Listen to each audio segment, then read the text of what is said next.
Hi, and welcome to another Tuesday with Tiffany, your KVHD registered dietitian nutritionist. May was Food Allergy Awareness Month, and I spoke about food allergies. This month I will be talking more about food allergies, including the top 9 food allergens, cross-contact, and cleaning. Over 170 foods have been found to cause reactions. Nearly any food can cause a reaction. In the United States, there are 9 foods that are responsible for most food allergies. They are referred to as the top 9. Let's now discuss the 9. The first, milk, in all its forms, including condensed, derivative, dry, evaporated, goat's milk, milk from other animals, low-fat, malted, milk fat, non-fat, powder, protein, skimmed, solids, and whole. Keep in mind that cheese, cottage cheese, yogurt, dairy, ice cream, pudding, butter, even margarine, and whey are all milk sources. The second, egg. Egg, both the egg white and the egg yolk. The third, soy. Soybeans are a member of the legume family. Examples are edamame, miso, soy sauce, and tofu.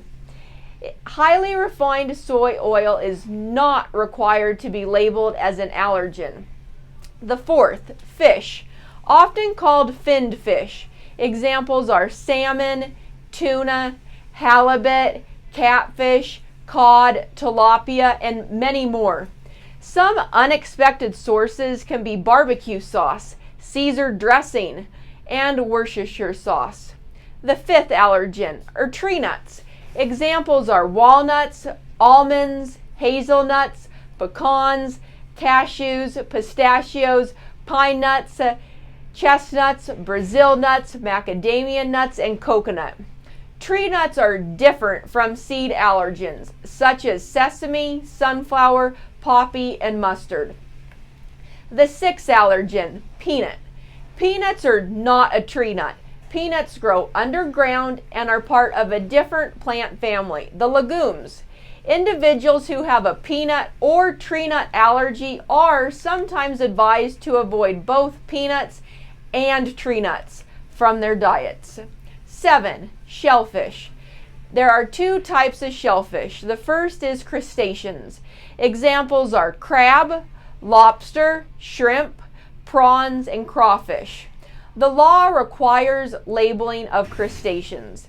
Allergy to crustaceans is more common than an allergy to a mollusc, with shrimp being the most common shellfish allergen for both children and adults. The second type of shellfish are mollusks. Examples are clams, mussels, oysters, scallops, octopus, squid, abalone, and snail.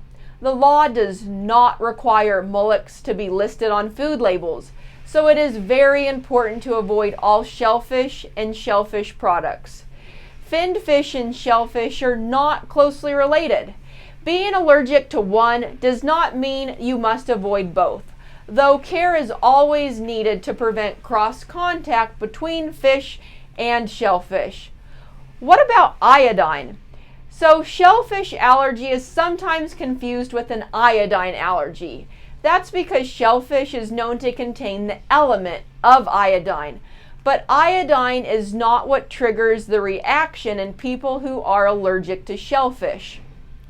The major allergen in shellfish is a muscle protein called tryptonism, and this is what is responsible for causing the allergic reaction. If you have a shellfish allergy, you do not need to worry about cross reactions with iodine or radio contrast material. The 8th allergen, wheat. Avoid wheat and wheat-containing products. Wheat is the most common grain in the United States. Examples are bulgur, couscous, flour, pasta, wheat. Buckwheat is not related to wheat and is actually considered safe to eat. Some unexpected sources can be hot dogs, ice cream, salad dressings, and even spices. The 9th and our last allergen is sesame. On January 1st of this year, sesame became the 9th major allergen that must be labeled in plain language on packaged foods in the United States. Products manufactured prior to 2023 may still contain unlabeled sesame and will remain on store shelves until it is replaced with new inventory. Sesame is often found in Asian cuisine, since sesame oil is commonly used, and breads and other snack foods. Those are our top 9. Did you know that cross-contamination and cross-contact are not the same? They sound pretty familiar, right? Well, let me tell you the difference. Cross-contamination is when a pathogen, such as a bacteria, transfers from one surface or food to another. A common factor in the cause of foodborne illnesses. Proper cooking in most cases will make it safe. Now we have cross-contact. Cross-contact is when one food comes into contact with another food and their proteins mix. Cooking does not reduce or eliminate the chances of a person with a food allergy having a reaction to the food eaten. Cross-contact is often invisible. Even a trace amount of a food on a spoon or a spatula that is invisible to us can cause an allergic reaction in someone with a food allergy. Cross-contact can be direct or it can be indirect. Take a hamburger, for example. Direct contact would be peeling off the cheese on a cheeseburger to make it a hamburger. And indirect contact would be using the same spatula that flipped a cheeseburger to flip a hamburger. All equipment and utensils must be cleaned with hot, soapy water before being used to prepare any allergen-free meal. You cannot just remove or wipe off existing food and think it's safe. For instance, someone used a sanitized towel to wipe up mayo, which could contain what major allergen? Egg. So the egg allergen has the possibility of being transferred to another countertop. This is a cross-contact risk.